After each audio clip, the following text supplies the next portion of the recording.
Hello నమస్తే, welcome to reality check. Yuvagalam Padayatra Telugu Desam పార్టీకి ప్రాణం పోసిన యాత్ర. తెలుగుదేశం పార్టీని అధికారంలోకి తీసుకురావడానికి సంజీవనిలా పనిచేసే యాత్రగా తెలుగుదేశం పార్టీ బిలీవ్ చేస్తోంది. నారా లోకేష్ పాదయాత్ర మొదలుపెట్టిన సందర్భంలో చాలామంది ప్రతిపక్షాలు ఈ యాత్ర పూర్తవుతుందంటూ కామెంట్స్ చేశారు. కానీ సుదీర్ఘంగా 3000 కిలోమీటర్లకు పైగా నారా లోకేష్ పాదయాత్ర పూర్తి చేశారు. నారా లోకేష్ పాదయాత్రలో వెన్నంటి ఉన్న ఆ పార్టీ నేత మద్దిపట్ల సూర్యప్రకాష్ ప్రస్తుతం మనతో పాటు లైవ్లో జాయిన్ అవుతున్నారు. సూర్యప్రకాష్ గారు నమస్తే, వెల్కమ్ టు ఈహా. నమస్తే అండి. ఏంటి యువగలం ఎంత మేరకు మీ పార్టీకి ప్లస్? దానికంటే ముందు యువగలంలో మొదలుపెట్టినప్పుడు మీకు ఏమనిపించింది? లోకేష్ గారు 4000 కిలోమీటర్లు పూర్తి చేస్తారు అనిపించిందా? లోకేష్ గారు పాదయాత్ర ప్రారంభించే ముందు దాదాపు 6-8 నెలల క్రితమే నేను కలిసి సరదాగా మాట్లాడేటప్పుడు పాదయాత్ర చేద్దాం, సిద్ధంగా ఉండని లోకేష్ గారు చెప్పారు. తప్పకుండా లోకేష్ గారిని నేను 7-8 సంవత్సరాలు ఆయన రాజకీయాల్లో యాక్టివ్గా లేనప్పుడు ముందు నుంచి చూస్తున్నా. తప్పకుండా ఆయన ఒక నిర్ణయం తీసుకున్నారంటే తప్పకుండా అది నెరవేర్చాలని నమ్మకం ఉంది. తప్పకుండా పాదయాత్ర పూర్తి చేయగలరని నమ్మకం ఉంది. ప్రజల కష్టాలు తెలుసుకుంటాడు. పార్టీ కిందాక మీరు చెప్పినట్టు సంజీవని మాదిరి ఉపయోగపడుతుంది పాదయాత్ర అనే నమ్మకం కూడా ఉంది. అయితే ప్రతిపక్ష పార్టీలు లోకేష్ గారు పాదయాత్ర స్టార్ట్ చేసిన 1వ రోజు, 2వ రోజు, 3వ రోజు, వారం రోజులు పిచ్చి కుక్కల మాదిరి మీడియా ముందుకు వచ్చి కొడాల నాని గారు కానివ్వండి, మిగతా నాయకులందరూ కూడా నడచలేకున్నాడు, చూడండి ఒక విజువల్ చూపిస్తా, నడచలేకున్నాడు, ఇబ్బంది పడుతున్నాడు, నడవలేడు, యాత్ర పూర్తి కాదు, మాట్లాడేది అర్థం కాదు, ఇది పెద్ద హెడేక్ తెలుగుదేశం పార్టీకి, ఈయన బలవంతంగా రుద్దుతున్నారని 1,00,000 కామెంట్లు చేశారు మీడియా ముందుకు. చాలా వీడియోస్ బయట వచ్చాయి. వారం తర్వాత ఏం చెప్పారు? అసలు అది పాదయాత్రే కాదు, దాని గురించి మేము పట్టించుకోం, ఆయన రాజకీయ నాయకుడే కాదు, దాని గురించి ఒక మాట కూడా మాట్లాడమని అఫీషియల్ గా వైఎస్ఆర్ కాంగ్రెస్ పార్టీ స్పందించింది. తర్వాత కాలంలో 30 రోజులు 40 రోజుల తర్వాత ఏ కాన్స్టిట్యున్సీకి వెళ్తే ఆ కాన్స్టిట్యున్సీలో మేము రానివ్వమన్నారు లోకేష్ గారిని, మాట్లాడకూడదన్నారు, మాట్లాడనివ్వమన్నారు, నడవలేడన్నారు, మేము నడవనివ్వమన్నారు, అన్ని నడవలేడన్నారు, నడిచి చూపించాడు. నడవనివ్వమన్నారు, ఎవరు నడవనివ్వమన్నారు వాళ్ళ నియోజకవర్గాల్లో నడిచి చూపించాడు. మాట్లాడటమే రాదన్నారు, ఆ కాన్స్టిట్యున్సీలో మాట్లాడుతుంటే మా గురించి ఎక్కువ మాట్లాడుతున్నాడు, మేము మాట్లాడనివ్వమన్నారు. మాట్లాడాడు. వాళ్ళ అవినీతి సామ్రాజ్యాన్ని, వాళ్ళ నియోజకవర్గ కేంద్రంగా వాళ్ళ అవినీతి సామ్రాజ్యాన్ని ఏలెత్తి చూపించాడు. అంతకుముందు మీకు బాగా గుర్తు sir, YouTube star Dharmavaram MLA పెద్ద క్రేజ్ రాష్ట్రం అంతా. గుడ్ మార్నింగ్ ధర్మవరం అంటే బయట నుంచి చూసే వాళ్ళు నిజంగా ఇట్లాంటి ఎమ్మెల్యే ఉండాలని ఒక ఫీలింగ్ నాకు కూడా వ్యక్తిగతంగా, నిజంగా చాలా బాగా కష్టపడుతున్నాడు, ఇట్లాంటి ఎమ్మెల్యే ఉండాలి అపోజిషన్ లో కూడా అని నాకు కూడా ఒక ఆలోచన ఉండేది. ఆ యూట్యూబ్ చూస్తా, మిగతాది నాకు తెలియకపోవటం వల్ల. ధర్మవరంలోకి వెళ్ళిన తర్వాత కానీ తెల్లలేదు ఆయన అరాచకాలు, ఆయన ఆక్రమాలు. లోకేష్ గారు డ్రోన్ పంపించి ఒక విజువల్ తీపిచ్చి ఒక సెల్ఫీ తీసుకుని, ఇదిగో గుడ్ మార్నింగ్ స్టార్, నీ అవినీతి సామ్రాజ్యం ఇది అని పబ్లిక్ గా నగ్నంగా ఆయన అవినీతిని ధర్మవరం నడి రోడ్డులో నిలబెట్టాడు. ఏం చేయాలో అర్థం కాని పరిస్థితి. నాలాంటి వాళ్ళు కూడా బయట నుంచి చూసి విజువలైజ్ చేసుకోవడం అని క్యారెక్టర్ తప్పని నిరూపించినటువంటి సంఘటన. అట్లా ప్రతి ఎమ్మెల్యే పరిస్థితి. 4 సంవత్సరాలుగా వాళ్ళ దోపిడీని కళ్ళకు కట్టినట్టు నిరూపించాడు. లోకేష్ గారు పాదయాత్ర ప్రారంభించక ముందు ఎవరైనా ఒక మాట మాట్లాడాలంటే భయపడే పరిస్థితులు ఆంధ్రప్రదేశ్ సమాజంలో. సోషల్ మీడియాలో పోస్ట్ పెట్టాలంటే భయం. Telugu Desam party panic situation. ఎవరు బయట వచ్చే పరిస్థితి కూడా లేదు. బయట వస్తే కేసు, సోషల్ మీడియాలో పోస్ట్ పెడితే కేసు. మీరు చూసారు రంగనాయకమ్మ 70 సంవత్సరాలు ఫార్వర్డ్ చేసిందని సిఐడి నోటీసులు. అట్లాంటి పరిస్థితుల్లో ధైర్యంగా ఒక్కడే రోడ్డు మీదకి వచ్చాడు. తెలుగుదేశం పార్టీ కార్యకర్తలను తన వెంట నడిపించాడు. తెలుగుదేశం పార్టీ కార్యకర్తల గొంతుకు తానయ్యాడు. సమాజంలో ఈ ప్రజలు ఏ సమస్యలు పడుతున్నారో బడుగు, బలహీన, దళిత, పీడిత వర్గాల ప్రజల గొంతుకు తానే వినిపించాడు. ఈ రోజు పార్టీకి ఈ పరిస్థితి తీసుకొచ్చాడు. కాబట్టి యువగలం పాదయాత్ర ద్వారానే వైకాపాకు అంతిమ యాత్ర స్టార్ట్ అయింది. వైకాపాకు అంతిమ యాత్ర స్టార్ట్ అయింది యువగలం పాదయాత్ర ద్వారానే. దానికి ప్రత్యక్ష ఉదాహరణ శాసన మండలి ఎన్నికలు. తెలుగుదేశం పార్టీ శాసనమండలి ఎన్నికలు యువగలం పాదయాత్ర ఇంపాక్ట్ 100% ఈస్ట్ వెస్ట్ రాయలసీమలో యువగలం పాదయాత్ర పుణ్యమే. మిగతా చోట్ల తెలుగుదేశం ఒకటే, ఉత్తరాంధ్రలో ఒకటి గెలిచాం. ఈ ఇంపాక్ట్ అక్కడ కూడా క్రియేట్ అయింది. అంటే ప్రైవేట్ స్కూల్ యాజమాన్యాల సమస్యలు వచ్చి లోకేష్ గారు చెప్పారు, అన్ని చోట్ల అదే సమస్య. ప్రభుత్వ ఉపాధ్యాయుల సమస్యలు చెప్పారు, అన్ని చోట్ల అదే సమస్య. ఈయన అడ్రస్ చేసిన సమస్యలు ఆ వర్గాల్లోకి బలంగా వెళ్ళాయి. ఆ వర్గాలు శాసనమండలి ఎన్నికల్లో తెలుగుదేశం పార్టీకి మద్దతుగా నిలబడ్డాయి. నిలబడటానికి అభ్యర్థులే లేరు తెలుగుదేశం పార్టీకి అన్నారు. తెలుగుదేశం పార్టీ ఇంకా ఉంది ఆంధ్రప్రదేశ్ లో అన్నారు. యువగలం స్టార్ట్ జనవరి 20 అయితే మార్చిలో జరిగిన శాసనమండలి 3 ఎన్నికల్లో ఏజెంట్లు కూడా తెలుగుదేశం పార్టీకి ఉండరు అని చెప్పిన పరిస్థితుల్లో west Rayalaseema hard core Kadapa Pulivendula నియోజకవర్గం ఉండే వెస్ట్ రాయలసీమలో తెలుగుదేశం పార్టీ అభ్యర్థి పోటీ గెలుస్తారు.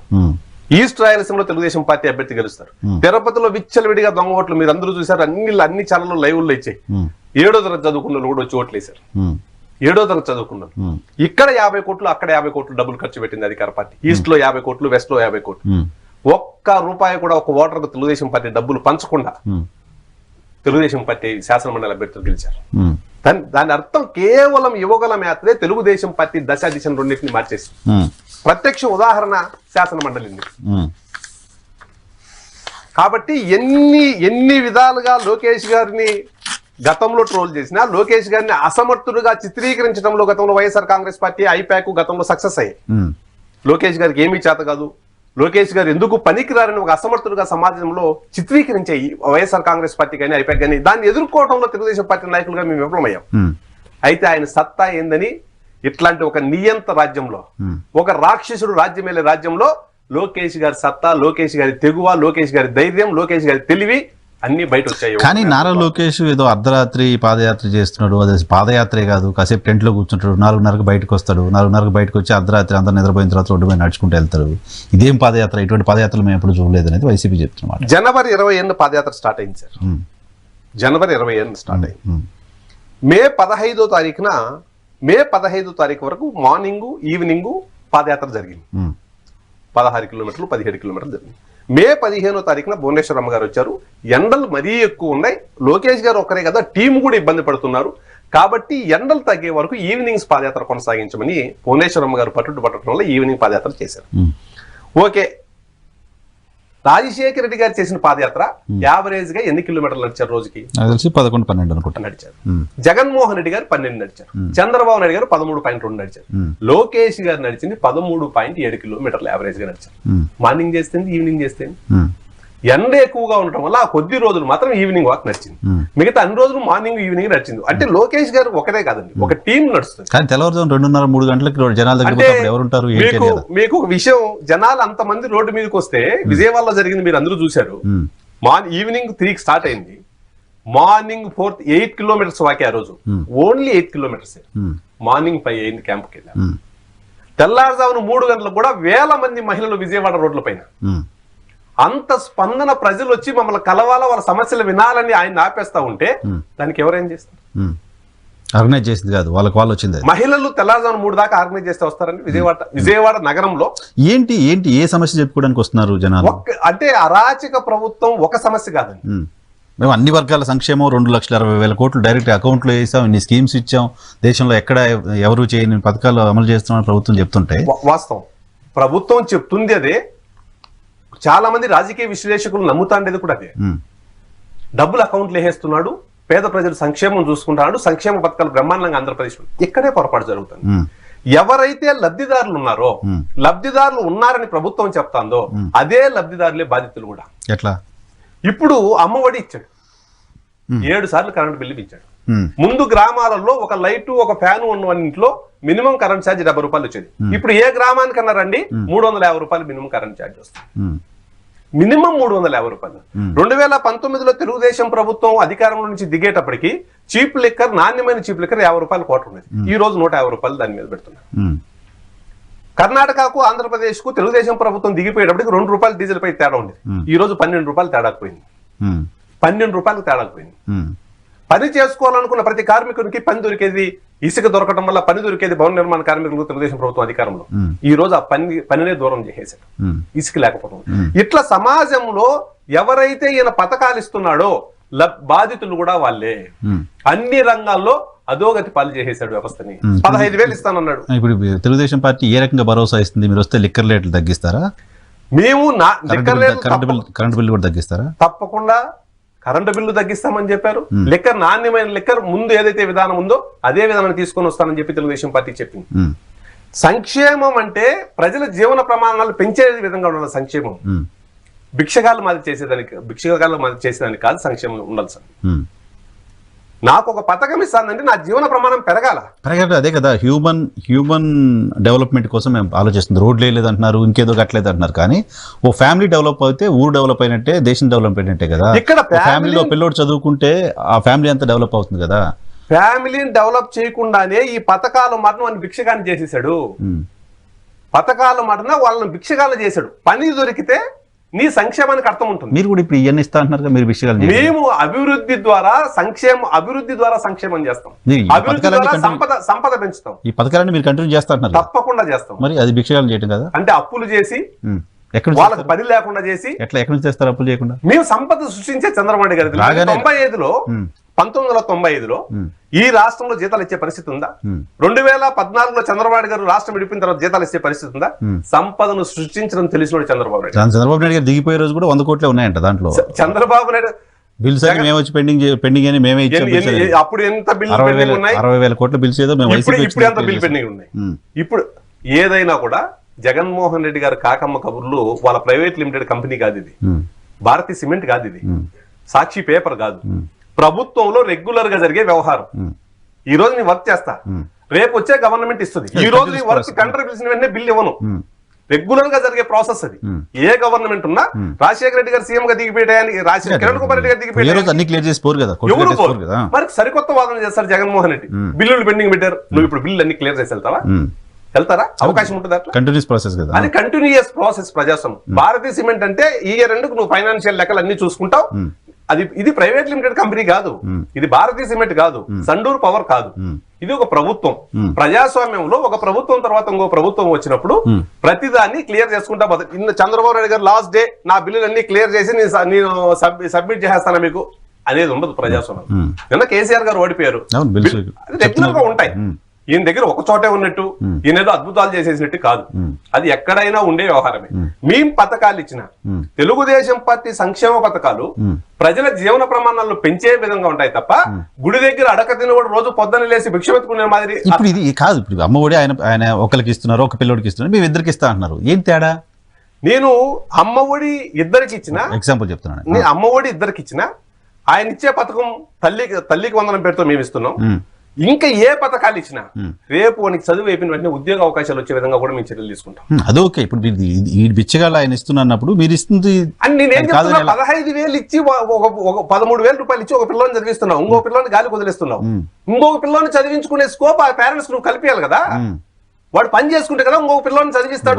ఒక్కడికి ఇచ్చి పని లేకుండా చేస్తున్నారు అనేది మీ ఎలిగేషన్. ఒక్కడి కాదు, పని లేకుండా చేసి ఒకరి మాదిరి చదివిస్తున్నాడు. పని ఇచ్చి ఇద్దరు చదివిస్తారు, పని ఇచ్చి ఇద్దరిని చదివిస్తాం, వాని బతుకు మీద ఆశ కల్పిస్తాం. ఇప్పుడు ఒక్కరికి ఇస్తూనే జగన్మోహన్ రెడ్డి 7-8 లక్షల కోట్లు అప్పులు చేస్తే, మీ లెక్క ప్రకారం 10 లక్షల కోట్లు అప్పులు చేస్తే, మీరు ఇద్దరికి ఇచ్చి 8 లక్షల కోట్లు చేయాలి ఎక్కడి నుంచి? మేము సంపదను సృష్టించేది తెలిసిన, అదే నేను పదే చెప్తున్నా.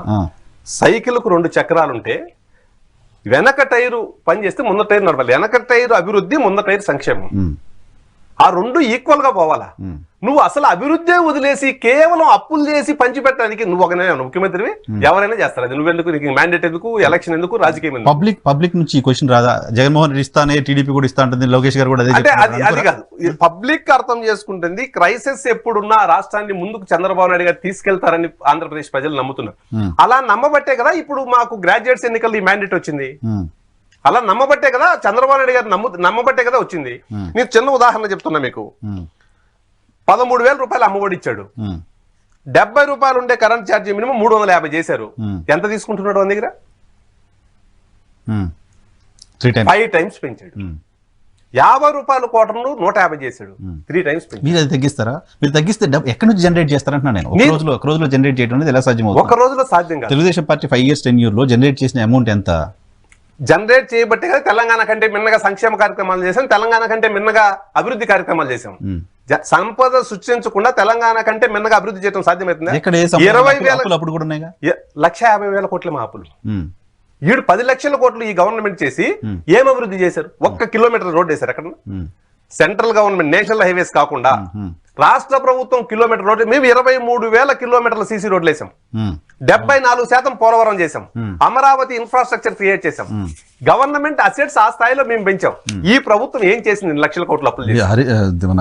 లోకేష్ గారు కూడా అదే చెప్తున్నారు, 8,000 కిలోమీటర్ల రోడ్లు వేసాను, 8,000 కిలోమీటర్ల రోడ్లు వేసానని. ఒక రోడ్డు టెన్యూర్ 10 సంవత్సరాలు ఉంటుంది కదా, మీరు వేసిన రోడ్లన్నీ 4 ఏళ్లలో ఎదుగు పడిపోయి. మేము చెప్తుంది 23,000 కిలోమీటర్ల సీసీ రోడ్లు వేసాం గ్రామాలలో అంటున్నాం. నేషనల్ హైవేస్, స్టేట్ హైవేస్, ఇంకా కొన్ని పెండింగ్ ఉండి ఉంటాయి.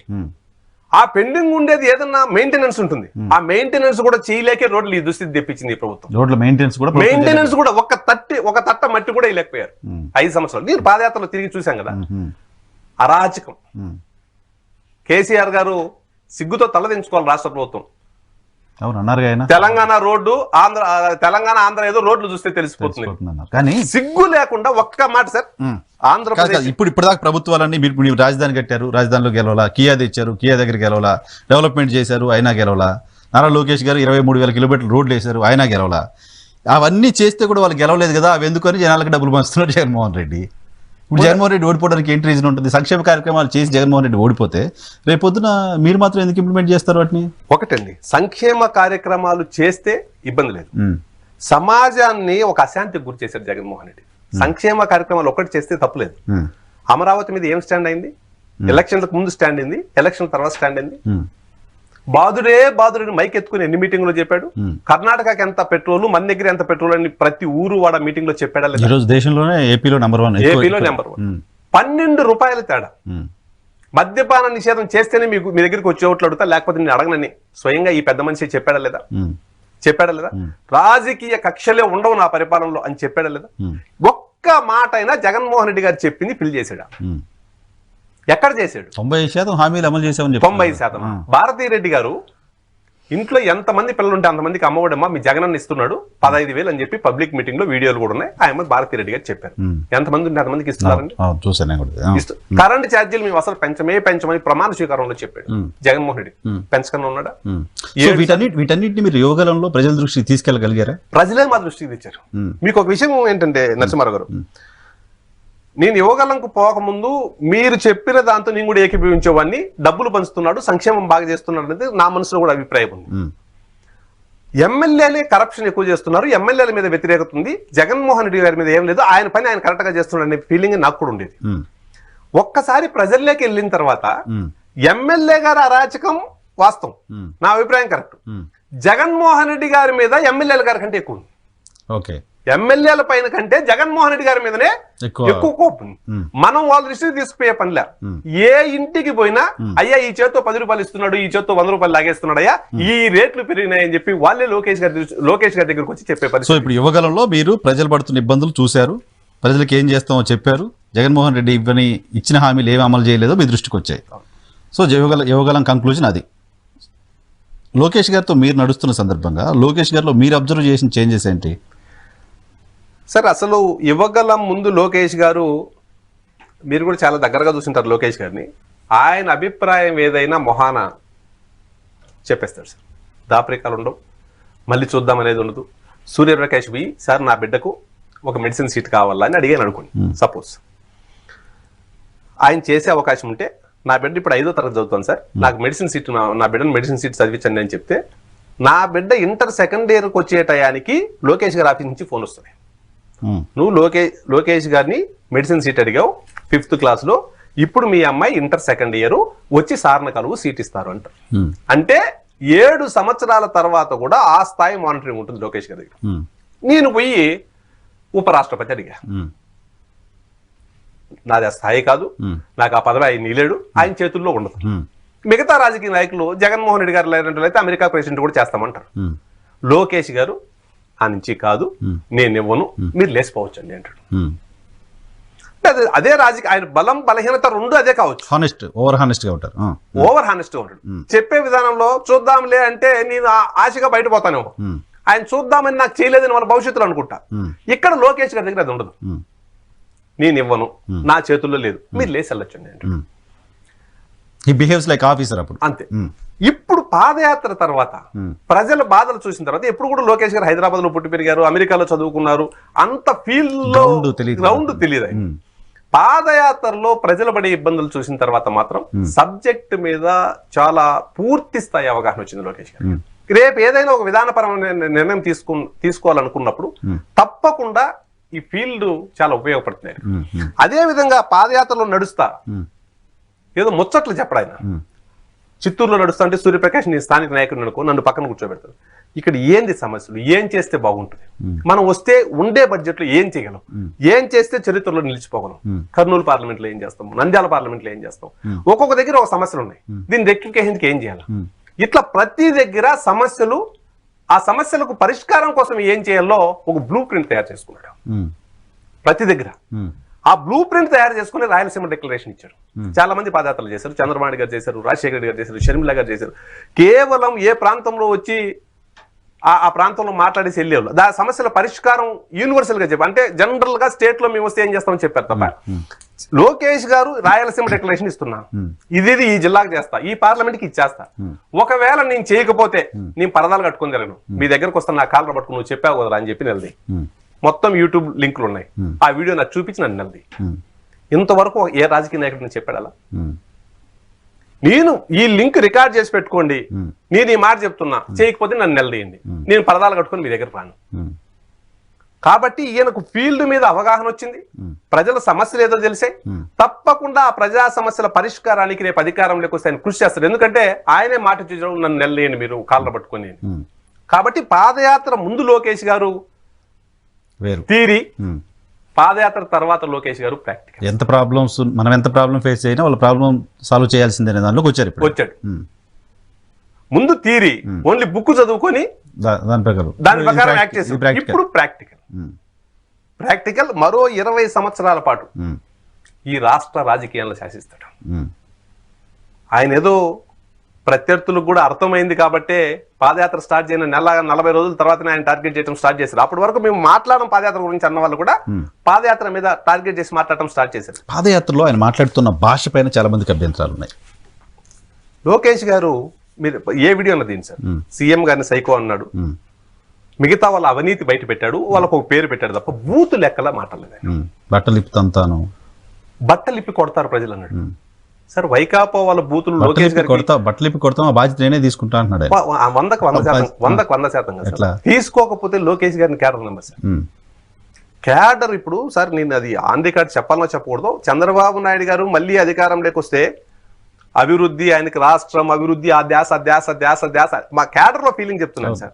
ఆయన ఎంతసేపు అధికారంలోకి వస్తే ఈ రాష్ట్ర అభివృద్ధి తెలియదు ఆయనకు, ఆయన ఎప్పుడు అభివృద్ధి మీదనే ఉంటాడు. అయితే ఇప్పుడు క్యాడర్ నమ్ముతుంది చంద్రబాబు నాయుడు గారు అభివృద్ధి చేసినా మమ్మల్ని ఇబ్బంది పెట్టిన ఆఫీసర్లు వైకాపా వాళ్ళు కలర్ సినిమా లోకేష్ గారు చూపిస్తారు, లోకేష్ గారు మిమ్మల్ని వదలరు అని ఒక భరోసా క్యాడర్కి వచ్చింది ఈరోజు. 100% లోకేష్ గారు ఈరోజు లోకేష్ గారిని క్యాడర్ ఆ స్థాయిలో నమ్ముతున్నారు. ఆ నమ్మకాన్ని లోకేష్ గారు నిలబెట్టుకుంటారు.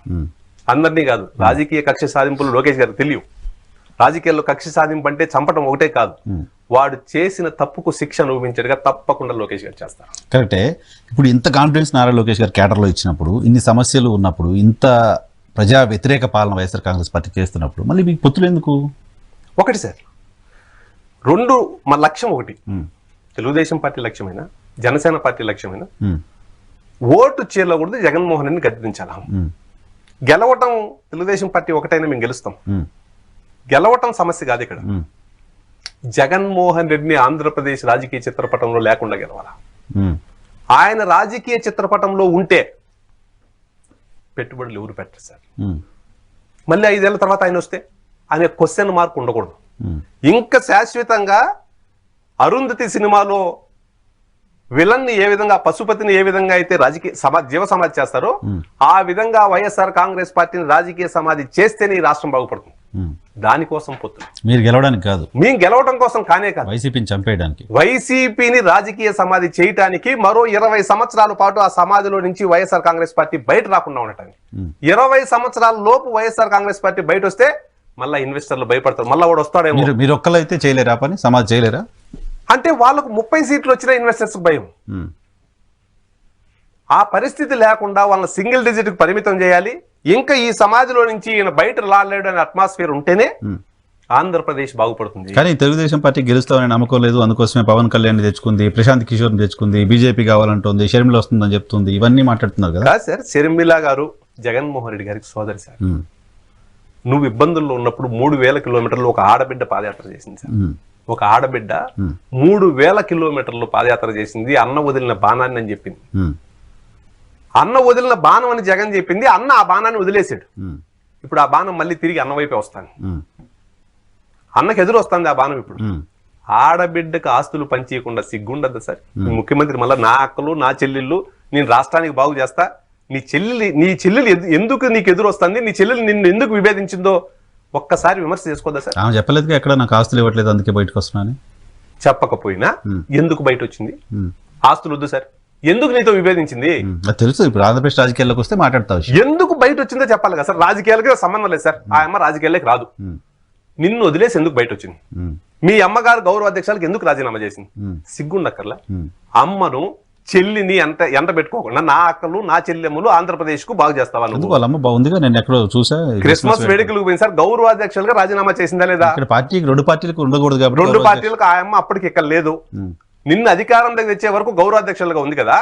ఆ అమ్మ రాజశేఖర రెడ్డి గారి భార్యగా నీ కోసం వైజాగ్ లో పోటీ చేసి ఓడిపోయింది కదా మొదటిసారి. ఆ అమ్మను కూడా నువ్వు దగ్గర పెట్టుకోలేకపోయావే, నీ చెల్లెలను నువ్వు దగ్గర పెట్టుకోలేకపోయావు. 3000 కిలోమీటర్లు నీ కోసం పాదయాత్ర చేస్తే అమ్మను చెల్లిని బయటకు గెంటేసావు. ఆంధ్రప్రదేశ్ లో అక్కలు చెల్లెమ్మలు సంక్షేమం, అమ్మకు చెల్లికి బాగు చేయడం అక్క చెల్లెమ్మల సంక్షేమం చూస్తారు. వాళ్ళ చెల్లిని వాళ్ళ అమ్మని వదిలేశాడు అనే మాట వాళ్ళు మాట్లాడితే అప్పుడు వ్యాలిడ్, అదర్వైజ్ అది ఫ్యామిలీ ఇష్యూ. అట్లా మాట్లాడితే చంద్రబాబు నాయుడు గారు కుటుంబ సభ్యులను ఎంతమంది వదిలేశారు సార్? ఒకటి సార్, ఇది ఈ ప్రాపగండా చేసి వైఎస్ఆర్ కాంగ్రెస్ పార్టీ రాజశేఖర రెడ్డి బతుకున్నప్పటి నుంచి చంద్రబాబు నాయుడు గారు ఏ కుటుంబ సభ్యులను వదిలేశారు? ఏ కుటుంబ సభ్యులను దగ్గర పెట్టుకోలేదు. ఎందుకు బాలకృష్ణ గారు పాలిట్ బ్యూరో మెంబరు, హరికృష్ణ గారు ఉన్న రోజులు రాజ్యసభ పాలిట్ బ్యూరో మెంబరు, రామ్మూర్తి నాయుడు గారు వాళ్ళ కుటుంబం ఈ రోజుకి సారుతూనే ఉంది. చంద్రబాబు నాయుడు గారిని విభేదించిన కుటుంబ సభ్యులు ఎవరో చెప్పండి. 2009 వరకు టీడీపీ నందమూరి బాలకృష్ణ గారు ఎక్కడున్నారు? బాలకృష్ణ గారు లేకపోతే హరికృష్ణ గారు ఎక్కడున్నారు? హరికృష్ణ సొంత పార్టీ పెట్టుకున్నారు, ఒక్కసారి సొంత పార్టీ పెట్టుకున్నాడు, మళ్ళీ తెలుసుకొని మా దగ్గరికి తెలుగుదేశం పార్టీకి వచ్చాడు. ముఖ్యమంత్రి అయ్యే రోజు ఉన్న కుటుంబ సభ్యులు ఆ తర్వాత ఒక 10 ఏళ్ల పాటు ఆయన దగ్గర ఎందుకు లేరు? మళ్ళీ వచ్చారు సార్. హరికృష్ణ గారు ఒకసారి 99లో పార్టీ పెట్టుకున్నాడు, 99లో పార్టీ పెట్టుకున్నాడు, పార్టీ తీసేసిన వెంటనే మళ్ళీ మా దగ్గరికి వస్తారేమో. ఇప్పుడు 3 ఏళ్ళే కదా వెళ్ళేది, వీళ్ళు కూడా 4 ఏళ్ళ తర్వాత సార్. నేను మన ఇంట్లో ఆడబిడ్డ సార్, నాకు చెల్లి సార్. నేనైతే నా వ్యక్తిగతంగా చెప్తున్నా, నా చెల్లికి ఇబ్బందులు ఉంటే తప్పకుండా నేనెంత కష్టం పడినా నా చెల్లికి ఇబ్బంది లేకుండా చేస్తా. అది తెలుగు వాళ్ళకే కాదు, భారతదేశ సాంప్రదాయం. మీరైనా నేనైనా ఇంట్లో ఆడబిడ్డ కంట్లో నీళ్లు రాకూడదు, ఇంట్లో ఆడబిడ్డకి కంట్లో నీళ్ళు వస్తే ఆ ఇంటికి అరిష్టం అన్నది యూనివర్సల్ గా శాస్త్రాలు చెప్తే మనకు కూడా సెంటిమెంట్ ఉంది, నమ్ముతాం. ఇంట్లో ఆడబిడ్డను బాగా చూసుకోవాలనుకుంటాం. ఇదేంటి సార్ ఈ కర్మ? ఏంటి సార్ ఇది? షర్మిల గారు ఎప్పుడన్నా క్రిస్మస్ వేడుకలకు పులివెందులకు పోకుండా ఉన్నారా సార్? ఉన్నారా? ఎందుకు పోవట్లేదు సార్? లాస్ట్ ఇయర్ ఏం విభేదాలు లేవు మీరు చెప్పినట్టు అనుకున్నాం. విభేదాలు లేవు నేను అట్లా, వాళ్ళు చెప్పలేదు కదా బయటకు వచ్చి. చెప్పకపోతే మొన్న పండగ ఎందుకు వెళ్ళా? అది వాళ్ళు చెప్పుకుంటారు. నువ్వు పిలవాలి, నువ్వు అన్నగా ఒక క్రిస్టియన్ గా మీకు జరిగే ఏకైక పండగ, ఆ పండగ ఇంట్లో ఆడబిడ్డ లేకుండా పండగ చేసుకుంటారు, దానికి సమాధానం చెప్పు. అమెరికాలో ఎక్కడో కనపడుతుంది కొడుకు దగ్గర, ఆయమ్మ బ్రహ్మాండంగా ఇక్కడే ఫంక్షన్ లో ఉంది, యుఎస్ లో ఉంది. లాస్ట్ ఇయర్ తెలియదు నాకు, ఇప్పుడైతే క్రిస్మస్ అక్కడ లాస్ట్ ఇయర్. అంటే వీళ్ళనే బాగా చూసుకోలేని సీఎం గారు ఆంధ్రప్రదేశ్ లో అక్క చెల్లెమ్మల సంక్షేమం చూస్తాడు సార్? ఒకవేళ సంక్షేమం చూస్తాడు అనుకున్నాం సార్. చాలా మంది రాజకీయ నాయకులను చూశాను. మీరు జర్నలిజంలో మీ జీవితం ప్రారంభమైనప్పుడే రాజకీయాల్లో నా జీవితం ప్రారంభమైంది. ఒకేసారి ప్రారంభించాం. చాలా మంది ముఖ్యమంత్రులను చూసాం. రాజశేఖర రెడ్డి గారికి వ్యతిరేకంగా చాలా పెద్ద పోరాటాలు చేస్తాం. రాజశేఖర రెడ్డి గారు అంటే నాకు అసలు కాదు, ఆయన వ్యక్తిగతంగా ఆయన మీద కోపం కాదు, ఆయన దీని మీద పార్టీగా కోపడ్డాం. ఇట్లాంటి దోపిడీదారుడు ముఖ్యమంత్రి ఎవరు లేరు సార్. ఆ మంది ఏంది సార్? మా ఊర్లో మందు అలవాటు ఉన్న వాళ్ళు రాత్రి 8కి మందు తాగితే 1 గంట ఒట్టి స్పిరిట్ నీళ్లు కలిపి మందు సార్. కాదు, సెంట్రల్ గవర్నమెంట్ కి ఏదో పంపిస్తాం, టెస్టులు చేస్తున్నాం, బ్రహ్మాండమైన అదంతా విషయం. ఆ ల్యాబ్ రిపోర్ట్లు కూడా తెలుగుదేశం పార్టీ బయట పెట్టింది. ల్యాబ్ రిపోర్ట్లు కూడా తెలుగుదేశం పార్టీ బయట పెట్టింది. గతంలో తీసుకున్న శాంపిల్స్ కంటే ఎక్కువ శాంపిల్స్ మేము పంపిస్తాం కదా ప్రభుత్వం చెప్తుంది. నోరు తెరిస్తే అబద్ధాలు సార్. ముఖ్యమంత్రి గారి స్థాయిలోనే నోరు తెరిస్తే అబద్ధాలు చెప్పేస్తే ఇంకా నిజాలు ఎవరు చెప్తారు సార్? ముఖ్యమంత్రి స్థాయిలోనే నోరు తెరిస్తే అబద్ధాలు. తెలుగుదేశం పార్టీ ఇచ్చింది డిస్ట్రిక్ట్ అంతా అంటారు సార్. మేము తప్పు చేసాం, ఏమి తప్పు చేయని స్కిల్ డెవలప్మెంట్ లో ₹1 తప్పు చేసామని ఇప్పుడు నిరూపించలేవు. అందులో చర్యలు తీసుకున్నావు కదా. డిజిటలైజ్ విషయంలో మేము తప్పు చేసి నువ్వు అట్లా ఉంటావు, ఊరికే తీసుకొని ఉండొచ్చు, ఉంటావా? మేము తప్పు చేస్తే స్పిరిట్ సార్, రాజు సార్ నువ్వు, ఈ రాష్ట్రానికి రాజు నువ్వు, ఈ రాష్ట్రంలో ప్రజలకు అందరికీ తండ్రి స్థానంలో ఉన్నావు, ఈ రాష్ట్ర పెద్దవు నువ్వు, ఈ ప్రజల బాగోగులు చూసుకోవాల్సిన స్థానంలో ఉన్నావు నువ్వు. నువ్వే పాము తన పిల్లలను తానే చంపుకున్నట్టు నువ్వే కల్తీ సారా ఇచ్చి ప్రజలను చంపేస్తా ఉంటే ఆ ప్రజలు న్యాయం కోసం ఎక్కడ కల్తీ సార్ అనేది మీ తెలుగుదేశం పార్టీ చేస్తున్న అలిగేషన్ కల్తీ మద్యం సార్ ఉందని కదా ప్రభుత్వం చెప్తోంది. తప్పు సార్. మనస్సాక్షికి సమాధానం చెప్పుకోవాలి సార్. నన్ను అడగద్దు, తెలుగుదేశం పార్టీ అధికార ప్రతినిధిగా నన్ను వద్దు. మందు దాగే ఏ సామాన్యమైన వ్యక్తులను ఆంధ్రప్రదేశ్ లోకి వచ్చి అడగండి సార్. మీరు కెమెరా లేకుండా మీకు మందు అలవాటు ఉంది కదా, ఈ మందు ఏంది ఎఫెక్ట్ అని అడగండి సార్. రాత్రి 1 గంట దగ్గర నుంచి నీళ్లు దప్పిక నోరు ఆరిపోతుంది, వానికి బాడీని ఏం పని చేశారు? రాజు స్థానంలో ఉన్న నువ్వు, ప్రజలను నీ బిడ్డల్లాగా చూసుకోవాల్సిన నువ్వు, పాము తన పిల్లలను తానే తిన్నట్టు నువ్వే నీ ప్రజలను చంపుకునే పరిస్థితికి వస్తే ఇంకా ఈ న్యాయం కావాలని ఎక్కడికి వెళ్తారు సార్? ఎక్కడికి వెళ్తారు సార్? ఇప్పుడు సామాన్యమైన ప్రజలు ఎక్కడికి వెళ్తారు సార్? మాట్లాడితే కేసులు. మందు బాగలేదని ఒక ఓం ప్రతాప్ అనే ఒక పిల్లోడు మదనపల్లిలో మాట్లాడితే తర్వాత వచ్చి చనిపోతాడు సార్. ఎక్కడ సార్? సభ్య సమాజంలో ఉన్నామా మనం? ప్రజాస్వామ్యంలో ఉన్నామా? ఈ ప్రజాస్వామ్య దేశంలో ఎక్కడ మద్యం తాగి చనిపోయిన కేసు ఎక్కడ ఒకటి నమోదైందో చెప్పండి. కేసులు ఇస్తే ఎవరు తీసుకుంటారు సార్? పోలీస్ స్టేషన్ చనిపోతే పోస్ట్ మార్టం కూడా చేస్తారా సార్? లేదా చేస్తారా సార్? ఆంధ్రప్రదేశ్ అంత దారుణమైన పరిస్థితి సార్. ఒకసారి చూడండి సార్, ఆంధ్రప్రదేశ్ లో పోలీస్ స్టేషన్ సామాన్య ప్రజలు పోయే పరిస్థితి ఉందా? ఏదో వైఎస్ఆర్ కాంగ్రెస్ పార్టీ నాయకుడిని దొడుకోబోతే తప్ప పోలీస్ స్టేషన్ లోపల కూడా పోయే పరిస్థితులు లేవు. మీకు ఒక ఉదాహరణ చెప్తాను సార్. నేను యువగలంలో 226 రోజులు యువగలంలో నేనున్నా. డే 1 నుంచి నేను యువగలంలో పార్టిసిపేట్ చేస్తాను. నేను గుంటూరు జిల్లా మాచర్లలో యువగలం జరుగుతూ ఉంటే పుంగునూరులో అంగళ్ళలో గొడవ జరిగితే ఆ కేసులో 307 నా మీద పెట్టారు సార్. అవునా? నేను యువగలంలో గుంటూరులో ఉన్నా. ఒకవేళ నేను ఇన్సిడెంట్ ఆ ప్లేస్ లో ఉండి నేను గొడవ చేసినా చేయకపోయినా పెట్టు, దానికి తప్పులే. 350 కిలోమీటర్ల అవతల నేనుంటే 350 కిలోమీటర్ల యువతలు వచ్చి ఎవరినో కొట్టి చంపేసే ప్రయత్నం చేశానంట 307 పెట్టారు సార్. ఎవడన్నా ఒకటి ఇచ్చాడు సార్ కేసు, ఒకటి కేసు ఇచ్చాడు అనుకున్నాం. ఇస్తే ఈ టెక్నాలజీ యుగంలో నేను అక్కడ ఉన్నానా లేదా, సీసీ వీడియో కెమెరాలు ఉంటాయి, చూసి విజువల్స్ చూడండి, లేదా నా ఫోను ఏ టవర్ లో ఉందో చూడండి, తర్వాత కేసు పెట్టండి. ఎంత సిగ్గు లేకుండా సార్. ఒక వ్యక్తి మీద 800 మంది హత్యా ప్రయత్నం చేశారంట. 800 మంది మీద 307 పెడతారు సార్. 800 మంది మీద ఎవరిపైన హత్యాయత్నం చేశారని ఎవరో వైఎస్ఆర్ కాంగ్రెస్ పార్టీ చంద్రబాబు నాయుడు గారు వస్తున్నారు. ఆ ఒక్క వ్యక్తిని చెప్పడానికి 800 మంది ప్రయత్నించామంట. వానికి రక్తగాయం ఇంత కూడా రక్తం రాల. విచిత్రం ఏంటంటే ఒక్క కేసులో 800 మంది మీద 307 పెడతారు సార్. ఎక్కడ సార్ ప్రజాస్వామ్యం ఉంది ఆంధ్రప్రదేశ్ లో? 307 కేసు అంటే సామాన్యమైన విషయం. సరే నా మీద పెట్టారు, నేను ఫేస్ చేస్తాను సార్. పశువులు మేపుకునే వాళ్ళ మీద, రైతుల మీద, వాడు 30 రోజులు బెయిల్ కోసం బయట పోతే వాడి పశువులు ఎవరు మేపుతారు సార్? వాడి ఇంటి దగ్గర వ్యవసాయం చేసుకుంటే ఆ వ్యవసాయం ఎవరు చూస్తారు సార్? కానీ ఆ రోజు గొడవ చేశారు, పోలీసుల పైన దాడులు చేశారు అక్కడ అనేది కదా. పుంగనూరులో గొడవ జరిగింది సార్. పుంగనూరులో పోలీసు వాళ్ళకు వీళ్ళకి మధ్య గొడవ జరిగింది. పుంగనూరులో ఒక ఇష్యూ క్రియేట్ అయింది. అది కూడా పోలీసు వాళ్ళు అత్యుత్సాహం వల్ల అయింది. తెలుగుదేశం పార్టీ కార్యకర్తలు ఎక్కడ అత్యుత్సాహం వల్ల. పుంగనూరులో జరిగిన ఇన్సిడెంట్ చెప్తాను సార్. అంగల్లో జరిగిన ఇన్సిడెంట్ చెప్తాను సార్. చంద్రబాబు నాయుడు గారు ఆ రోడ్లో వస్తున్నారు. ఉదయం నుంచి వైఎస్ఆర్ కాంగ్రెస్ పార్టీ కార్యకర్తలు ఆడ ధర్నా చేస్తున్నారు. పోలీసులు ఏం చేయాలి సార్? క్లియర్ చేసి ఉండాలి. 100 మంది వైఎస్ఆర్ కాంగ్రెస్ పార్టీ కార్యకర్తలు ధర్నా చేస్తా ఉంటే ఒక ఎన్ఎస్జీ ప్రొటెక్ట్, ఒక మాజీ ముఖ్యమంత్రి ఆ రోడ్లో వచ్చేటప్పుడు అవతల పార్టీ వాళ్ళు కవ్వింపు చర్యలు చేస్తా ఉంటే పోలీసులు క్లియర్ చేయాల్సిన బాధ్యత లేదు సార్? చేయలేదు సార్. చంద్రబాబు నాయుడు గారు అక్కడికి వచ్చినాక కూడా అక్కడే ఉన్నారు వాళ్ళు. చంద్రబాబు నాయుడు గారి మీద రాయి విసిరితే మీరు చూశారు విజువల్స్ లో. బ్లాక్ క్యాట్ కమాండర్లో ఆ సెక్యూరిటీ ఇది కూడా ఓపెన్ చేసి సార్కి అడ్డంగా నిలబడ్డారు. అప్పుడు సార్ మీద రాయిసినప్పుడు మా వాళ్ళు పోతే వాళ్ళు పరిగెత్త వెళ్ళిపోయారు. వైకాపా వాళ్ళు పరిగెత్తపోయారు. ఒక్కరికి కూడా ఇట్లా చేయి కూడా ఇలా. వాళ్ళు ఒక్క రాయి సార్ మీద వేశారు. మా వాళ్ళు తరుముకుంటే వాళ్ళు పరిగెత్త వెళ్ళిపోయారు. ఇది అంగల్లో జరిగిన ఇన్సిడెంట్ సార్. ఒక్కరికి కూడా రక్తగాయం కాలేదు సార్. ఆ ఇష్యూలో మీ పేరు కేసు పెట్టారా? 800 మంది. ఇంతకంటే అన్యాయం ఉంటుందా సార్? అంగల్లో చంద్రబాబు నాయుడు గారు బైపాస్ లో పోతున్నాడు సార్.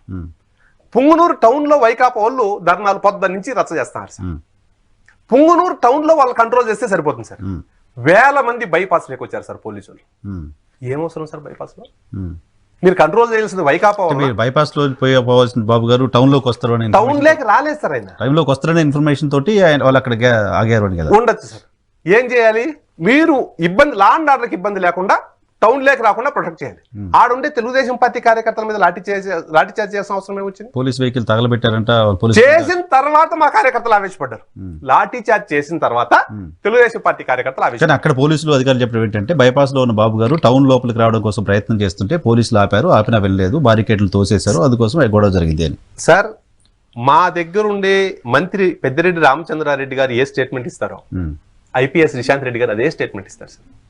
ఇది అన్యాయం. ఇప్పుడు ఆయన పేరు కూడా రాశారా రెడ్ బుక్ లో? రెడ్ బుక్ 100% ఫస్ట్ పేరు అయింది లోకేష్ గారే చెప్పారు, నేను చెప్పడం ఏముంది. IPS Rishanth Reddy red book లో ఫస్ట్ పేరు అని లోకేష్ గారు పబ్లిక్ గా చెప్పారు.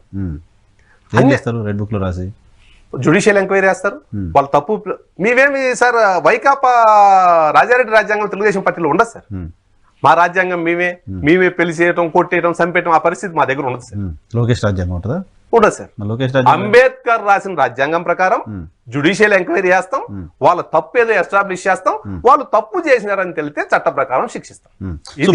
కాదు, నాకు ఇంట్రెస్టింగ్ గా ఉంది, నేను ఎప్పుడే వినలేదు. ఒక్క వ్యక్తిని చంపడానికి వెళ్ళారని 800 మంది పైన 307 లో పెట్టారు సార్. ఫేస్ చేస్తున్నారు కేసు. మేము నెల రోజుల పాటు బయట ఉన్నాం, అందరం బెయిల్ తెచ్చుకున్నాం. మా కాన్స్టిట్యున్సీలో పీలేరు కాన్స్టిట్యున్సీలో 180 మంది మీద పెడతారు సార్. ఆ 180 మందిలో 6 మంది కూడా అంగళ్ళకు పోలేదు సార్. ఆ ఇన్సిడెంట్ జరిగిన విలేజ్ కి 6 కూడా పోలా. 174 మంది వ్యవసాయం చేసుకునే వాళ్ళు, నేను ఎక్కడో యువగలంలో ఉన్నా, మా లాంటి వాళ్ళు అందరి మీద కేసులు పెట్టారు సార్. ఎక్కడన్నా ఆంధ్రప్రదేశ్ ఏర్పడినప్పటి నుంచి మీరు సుదీర్ఘంగా 20 ఏళ్ళుగా ఉన్నారు సార్, ఇట్లాంటి 307 కేసులు ఎక్కడన్నా ఉన్నాయా సార్? ప్రజాస్వామ్యంగా ఉందా సార్? చెక్ చేస్తాను కూడా. ప్రజాస్వామ్యం అనుకోవట్లేదు, ప్రజాస్వామ్యం లేదు సార్. ఆంధ్రప్రదేశ్ లో జగన్మోహన్ రెడ్డి గారంత అరాచకం. ఇప్పుడు మా దగ్గర ఎస్పీలు ఎవరున్నా కానీ సార్, ఒక ఎస్పీ ఇట్లా అడ్డగోలుగా కేసులు పెట్టలేదని చెప్పి గంగాధరరావు గారని ఎస్పీని మార్చారు. ఆ అంగళ్ళ దగ్గర సిఐగా ఉన్న సాదిక్ అలీ కేసులు పెట్టనంటున్నాడని ఇన్సిడెంట్ జరిగిన తర్వాత రోజు ఆయన మార్చారు. కానీ ఏదో పెద్ద పెద్ద రాళ్ళు తీసుకొచ్చి డిఐజీ అమ్మిరెడ్డి గారు ఎస్పీ కలిసి ప్రెస్ కాన్ఫరెన్స్ పెట్టారు. అది Punganur incident sir. 2 incident sir. ఇక్కడ పుంగనూరులో పోలీసులు లాఠీ చార్జ్ వల్ల ఒక ఇన్సిడెంట్, పోలీసు వాహనాలు తగలబెట్టారు, అది ఒక ఇన్సిడెంట్ సార్. అది మళ్ళీ మాట్లాడదాం సార్. అంగళ్ళలో ఏం ఇష్యూనే లేదు సార్. కేసు కూడా చంద్రబాబు నాయుడు గారి పేరు కూడా కేసు అంగల్లో పెట్టారు. అంగల్లో అసలు ఇంత ఇన్సిడెంట్ కూడా జరగలేదు. అంగల్లో వాళ్ళు ఒక రాయి వేశారు, సార్ కాన్వాయ్ వెహికల్ మీద పడింది, సార్ సెక్యూరిటీ అడ్డబెట్టారు, మా వాళ్ళు తరుముకున్నారు. ఇది తప్ప ఒక్కరికి, మా వాళ్ళకు ఎవరికి రక్తగాయాలు కాలేదు, వాళ్ళకు రక్తగాయాలు కాలేదు, అసలు గొడవే లేదు సార్. అంగల్లో తెలుగుదేశం పార్టీ లేదు, గన్స్ పట్టుకొని వచ్చారు, ఇంకేదో పట్టుకొని వచ్చారు సార్. ఒకటి సార్, ప్రైవేట్ గన్ మ్యాన్ ఉన్నాడు గంటా నరహరి అని ఒక తెలుగుదేశం పార్టీ నాయకుడు. Private gunman weapon private gunman తెచ్చుకున్నాడు. Gunman weapon gunman దగ్గర లేకుండా ఎందుకుంటుంది సార్? గన్ మ్యాన్ అది మీ పార్టీకి సంబంధించిన గన్ మ్యాన్ సార్. ఆ గన్ మ్యాన్ లైసెన్స్ కూడా ఇచ్చుకున్నాడు. Gunman, private gunman licence కూడా మళ్ళీ పోలీస్ స్టేషన్ లో ఇచ్చాడు. దానికి పార్టీకి ఏం సంబంధం సార్? ఇంత ఇన్సిడెంట్ అంగల్లో జరగలేదు సార్. సో రాష్ట్ర వ్యాప్తంగా ఇదే పరిస్థితి కేవలం పీలేరులో? రాష్ట్ర వ్యాప్తంగా సార్. మాచర్లలో బాధితులతో ఒక సమావేశం పెట్టారు సార్ లోకేష్. హృదయ విదారకం సార్. పంచాయతీ ఎలక్షన్స్ క్యాంప్ కూడా పెట్టారు. మేము యువగలం పాదయాత్రలో ఒక బాధితులతో ఒక సమావేశాన్ని ఏర్పాటు చేసింది పార్టీ. అక్కడ లోకేష్ గారు ఇంటరాక్ట్ అయ్యారు ఆ బాధితులతో. ఒక ముస్లిం సార్, ఆయన ఒక ధర్నా చేద్దామని పోయారంట. అయిపోయింది. 20 రోజుల తర్వాత రేపు బక్రీద్, ఆయన్ని తీసుకొని వచ్చి తెలుగుదేశం పార్టీలో తిరుగుతున్నాడని, ఆ ధర్నాలో ఆయన లేడు, అసలు ధర్నా ప్రోగ్రామ్ లో లేడు ఆయన. తీసుకొని వచ్చి నైట్ అంతా సిఐఎస్ఐలు కొట్టి 307 పెట్టారు సార్. నైట్ అంతా వాళ్ళ పిల్లలకు తెలియదు సార్. చిన్న పాప, ఆ పాప కూడా వచ్చింది. ఆ రోజు మాట్లాడితే కళ్ళలో నీళ్ళు అందరికి వచ్చాయి. బక్రీద్ రోజు వచ్చి కోర్టు దగ్గరికి, నానా బక్రీద్ పండగకి ఇంటికి పోదారా అని వాళ్ళ నాన్న అడిగి ఏడుస్తూ ఉంటే వాళ్ళ నాన్న ఏం కేసో కూడా చెప్పుకోలేని పరిస్థితి సార్. ఇట్లా ఒకరు కాదు sir, not only Peeleru, not only Angal sir, Andhra Pradesh లో ఎక్కడ ఎదురు తిరిగి మాట్లాడితే అక్కడ ఇదే పరిస్థితి సార్. రాజకీయాలు చాలా రోజులు చూసాము. పరిటాల రవి అంత ఫ్యాక్షన్లు చూసాము. రాజశేఖర్ ఇట్లాంటి పవర్ఫుల్ ముఖ్యమంత్రిని చూసాము. పోలీసు వాళ్ళు అడ్డం పెట్టుకుని ఇట్లాంటి సామాన్యుల మీద 307 కేసులు పెట్టి ఎంతకాలం రాజ్యం చేస్తాం సార్? ఎంతకాలం రాజ్యం చేస్తాం? అది మీ పర్సెప్షన్ చూడాలి. ప్రభుత్వం ఏం చెప్తుందో, ప్రభుత్వం ఏమో దాడులు ఇంకేదో ఇష్యూస్. సార్ మీకు చెప్తున్నా, నేను సూర్యప్రకాష్, నా ఫోను డేటా తీయండి. నాకు తెలుసు మీరు యోగంలో ఉన్నారని తెలుసు, మీ పేరు ఆ కేసు పెట్టారని తెలియదు. 307 400 కిలోమీటర్ల అవతల ఉండే నా మీద అంగల్లో 307. ఇక్కడ నుంచి ఫోన్లు చేసి చెప్పారా వాళ్ళు ఏమని సార్? అంటే ఒకవేళ ఫోన్ లో కుట్ర చేశాడని ఎఫ్ఐఆర్ రాస్తే ఓకే, నేను ఒప్పుకుంటా. కానీ ఫిజికల్ గా పార్టిసిపేట్ చేసిన, హత్యాయత్నం చేసిన కేసు పెట్టారు. Absolutely wrong. అది పెట్టారు. ఒకవేళ ఫోన్ లో కుట్రకు పథకం రచించాడు అని ఎఫ్ఐఆర్ లో పెట్టండి, ఓకే, మీ ఆర్గ్యుమెంట్ లో నిజం ఉంది. ఇక్కడ అది చేయలేదు వాళ్ళు, నేనే పార్టిసిపేట్ చేసి ఉన్నారని ఫాల్స్ కేసు కదా, మీరు ఎందుకు కోర్టుకు వెళ్ళలేదు దాని మీద? మళ్ళీ కోర్టుకు వెళ్తే నేను దాని మీద సార్ ఒకసారి ఎఫ్ఐఆర్ ఫైల్ అయిన తర్వాత న్యాయస్థానాలు ఏమంటే వెంటనే ట్రయల్స్ లో చూసుకోండి అంటే, నేను కోర్టుకు వెళ్దామని ప్రయత్నం చేస్తే న్యాయస్థానం ఫస్ట్ నువ్వు ముద్దాయి అవునా కదా ట్రయల్స్ లో చూసుకో. Trials లో నీకు ఇప్పుడు బెయిల్ కావాలా యాంటిసిపేటరీ కావాలి, ఇది మాత్రం ఇప్పుడు చెప్పు అంటారు న్యాయస్థానం. ఓకే ఓకే నువ్వు ముద్దాయి అవునా కదా వన్స్ ఎఫ్ఐఆర్ ఫైల్ అయింది కాబట్టి ఫైల్ అయింది కాబట్టి నువ్వు ట్రయల్స్ లో చూసుకో అంటారు సార్. ఓకే దానివల్ల ఆగింది. ఇంత అరాచకం సార్, ఇంత అరాచకం. సరే ఇప్పుడు వైఎస్ఆర్ కాంగ్రెస్ పార్టీ సరే మీరు ఇంకా ఇవన్నీ యువగలం పాదయాత్ర అంతా మాట్లాడినాయి కదా, ఇవన్నీ వైఎస్ఆర్ కాంగ్రెస్ పార్టీ ఎలక్షన్కి రెడీ అయిపోతుంది. మీరు అలయన్స్లో ఇంకా సీట్లు సర్దుబాటు మొదలు పెట్టలేదు, కానీ వాళ్ళు ఆల్రెడీ అభ్యర్థులను మార్చడం, చేంజ్ చేయడం, కొత్త అభ్యర్థులను ఇవ్వడం, ఆ ప్రాసెస్ స్టార్ట్ అయిపోయింది వైసీపీలో. ఎలక్షన్స్కి మీకంటే చాలా ముందు వైఎస్ఆర్ కాంగ్రెస్ పార్టీ ఉంది అని ఒక ఇంప్రెషన్ కలుగుతుంది. ఎలక్షన్స్ ముందే వాళ్ళు పోటీ మార్చడాన్ని ఎట్లా చూస్తారు, ఎందుకు మారుస్తున్నారు అనుకుంటున్నారు మీరు? ఎలక్షన్స్ ముందే చాలా మంది వాళ్ళ పార్టీలు పోటీ కూడా చేశారు. చెయ్యరా? పోటీ పడుతున్నారు ఒక్కొక్కరు ముగ్గురు నలుగురు. సీఎం గారు పిలిచి అడుక్కునే పరిస్థితి వచ్చింది. ఇప్పుడే నన్ను వసంత కృష్ణ ప్రసాద్ గారు మీరే చూశారు, నేను పోటీ చేయనని చెప్పాడు. అంటే దగ్గర పోమంటే నేను పోటీ చేయను అన్నాడు. సీఎం గారు మళ్ళా పిలిపించి నువ్వు పోటీ చేయన్నారు, ఆలోచిస్తా అంటున్నాడు. ఒక పార్టీ మీరు పోటీ చేయని అడుక్కునే పరిస్థితికి వచ్చిందంటే ఇంకేంటి సార్ ఆ పార్టీ ఎవరు నమ్ముతున్నారు? మారుస్తా అంటే చాలా మంది సార్ 150 మందిలో 151 + 4 మా దగ్గర నుంచి 4 పోయారు. 155 మీ స్కోర్. 130 మంది జగన్మోహన్ రెడ్డి మాకు టికెట్ ఇవ్వకుండా ఉంటే మంచి స్వామిని కోరుకుంటారు సార్. కానీ అట్లా కనపడట్లేదు కదా, మాకు టికెట్ ఇవ్వకపోతే ఎట్లా ధర్నాలు చేస్తున్నారు, పెట్రోల్ ఇవ్వకూడదని సార్. నరసరావుపేటలో వైఎస్ఆర్ కాంగ్రెస్ పార్టీ చాలా స్ట్రాంగ్. గోపిరెడ్డి శ్రీనివాసరెడ్డి గారు ఆయన చాలా స్ట్రాంగ్ సార్. నరసరావుపేటలో వానికి సీట్ ఇస్తే మేము వాడిస్తామని 3 రోజులుగా రచ్చ చేస్తున్నారు వైఎస్ఆర్ కాంగ్రెస్ పార్టీ కార్యకర్తలు నరసరావుపేటలో. అటువంటి కార్యకర్తలు ఉన్న దగ్గర మారుస్తున్నారు ఆయన. ఒకటి సార్, అంటే వాళ్ళ మేము కాదు చెప్తానిది, వైఎస్ఆర్ కాంగ్రెస్ పార్టీ ఎమ్మెల్యేలు వాడిపోవాలని మేము చెప్పట్లే, వైఎస్ఆర్ కాంగ్రెస్ పార్టీ కార్యకర్తలు చెప్తున్నారు. ఎర్రగొండపాలెం ఉంది sir, very strong YSR Congress party seat. మేము గెలిచి చాలా రోజులైంది సీటు. ప్లస్ ఆదిమూలపు సురేష్ చాలా strong candidate, strong seat, strong candidate. Sucharita ప్రతిపాల్లో strong candidate, strong seat. Kamalapuram చాలా strong candidate, strong seat. Jammalamadugu వాళ్ళ ఓన్ సీటు, పులివెందల మాదిరి జమ్మలమడుగు. నువ్వు ఈ కాన్స్టిట్యున్సీల్లోనే ఎమ్మెల్యే అభ్యర్థులు వాడిపోతారని మార్చే పరిస్థితికి వచ్చావంటే కమలాపురం, జమ్మలమడుగు, ప్రత్తిపాడు, ఎర్రగొండపాలెం లాంటి సీట్లలోనే ఈ అభ్యర్థులు అయితే వాడిపోతారు, వేరే వాళ్ళు పెడతానన్న ఆలోచనకు నువ్వు వచ్చావంటే, వైఎస్ఆర్ కాంగ్రెస్ పార్టీ వచ్చిందంటే ఇంకెక్కడ సార్ వాళ్ళు పరిస్థితి? కమలాపురం, జమ్మలమడుగు ఇంకా డెసిషన్ తీసుకోలేదని 100% ఈ రోజు మార్చేటప్పుడు అవి కూడా మారుస్తున్నారు. ఇప్పుడు చూద్దాం. ఇప్పుడు ఈ రెండిట్లో మారుస్తారు. ఈ రెండిట్లో పత్తిపాడు నుంచి సుచరిత గారిని తీసిపోయి తాడికొండ పెట్టారు. అవును, తాడికొండ వాళ్ళకి డౌట్ ఉన్న సీట్ కాబట్టి అక్కడ ఆమె అయితే గెలుస్తుంది అనుకుంటున్నారు. కొండపి లాస్ట్ 2 ఎలక్షన్ మీరే గెలుస్తున్నారు తెలుగుదేశం పార్టీ కాబట్టి. ఆదిమూలం సురేష్ మీరు చెప్పినట్టుగానే స్ట్రాంగ్ క్యాండిడేట్ కాబట్టి ఆయన తీసిపోయి కొండపిలో పెట్టి అక్కడ గెలవాలనుకుంటున్నారు. ఆదిమూలపు సురేష్ ఎర్రగొండపాలెంలో స్ట్రాంగ్ సార్, కొండేపిలో కాదు. ఎర్రగొండపాలెంలో పార్టీ స్ట్రాంగ్. ఇప్పుడు కొండేపిలో ఏమనుకుంటున్నారు? ఆదిమూలపు సురేష్ ఎర్రగొండపాలెంలో అవినీతి చేస్తే, ఆదిమూలపు సురేష్ ఒక కులాన్ని ఎర్రగొండపాలెంలో తొక్కేస్తే, ఆదిమూలపు సురేష్ వైఎస్ఆర్ కాంగ్రెస్ పార్టీ నాయకులను ఎర్రగొండపాలెంలో వేధిస్తే కొండేపిల్లో మమ్మల్ని ఎట్లా బాగా చూసుకుంటాడని మేమల్లా వైఎస్ఆర్ కాంగ్రెస్ పార్టీ నాయకులు అంటున్నారు. విడుదల రజని చిలకలూరుపేటను దోచేసింది, చిలకలూరుపేటను ఏమి మిగలకుండా చేసింది అని చిలకలూరుపేట ప్రజలు అనుకుంటే, ఈ రజని గుంటూరుకు పోతే గుంటూరు నమ్మేస్తుందని గుంటూరు వాళ్ళకి తెలీదా? అని మార్చడం చాలా కామన్ కదా, పొలిటికల్ పార్టీస్ మారుస్తూ ఉంటాయి కదా. సరే మీరు 20 ఏళ్ళ జనరేషన్ మీరు మార్చారు, గుర్తు చేస్తున్నారు. ఎన్ని సీట్లు కానీ మీరు మార్చారు, మార్చారు. జవహర్ గారు ఎక్కడున్నారు, ఎక్కడ పోటీ చేశారు? ఒకటి సార్. అనిత గారు ఎక్కడున్నారు, ఎక్కడ పోటీ చేశారు? మేము ఎన్ని మార్చాం? ఎన్నో మార్చినాయి. మార్చడం 3 or 4 సీట్లు మార్చాం. రాజకీయ పార్టీలు 3 or 4, మొన్న కేసీఆర్ గారు ఇక్కడ 10 or 12 మార్చారు. ఇది 80 సీట్లు 90 సీట్లు ఇదేంటి? ప్రకాశం జిల్లా వాళ్ళు ఒంగోలు గుంటూరులో పోయి పోటీ చేసింది, గుంటూరు రోడ్డు పోయి విజయవాడలో చేసింది, విజయవాడ రోడ్డు వైజాగ్ లో. ఏంటి సార్ ఇది? స్పష్టంగా జగన్మోహన్ రెడ్డి గారికి ఓటమి భయం పట్టుకుంది. ఓటమి నుంచి గట్టెక్కేదానికి 1,00,000 ప్రయత్నాలు చేస్తున్నాడు. నువ్వు ఏ ప్రయత్నాలు చేసినా ఒక చిన్న ఇది సార్, మెగాస్టార్ చిరంజీవి గారి సినిమా అంజీ అని ఒక సినిమా వచ్చింది, హై ఎక్స్పెక్టేషన్స్ తో వచ్చింది సినిమా, ఇంకా మామూలుగా ఉండదు. ఇది బాలకృష్ణ గారు నిప్రోవా ఇది హై ఎక్స్పెక్టేషన్స్ తో వచ్చింది. ఇంకా కొన్ని సినిమాలు సార్, మహేష్ బాబు గారి జూనియర్ అందరు హీరోల సినిమాలు, ఇంకా అసలు టాలీవుడ్ ని ఏలేస్తాయన్న సినిమాలు వచ్చిన తర్వాత సినిమా బాగుండక ఫ్లాప్ అవుతాయి. ఒక్కసారి రిలీజ్ అయితే అటర్ ఫ్లాప్ అయిన సినిమా రెండోసారి రిలీజ్ అయితే హిట్ అవుతుంది సార్.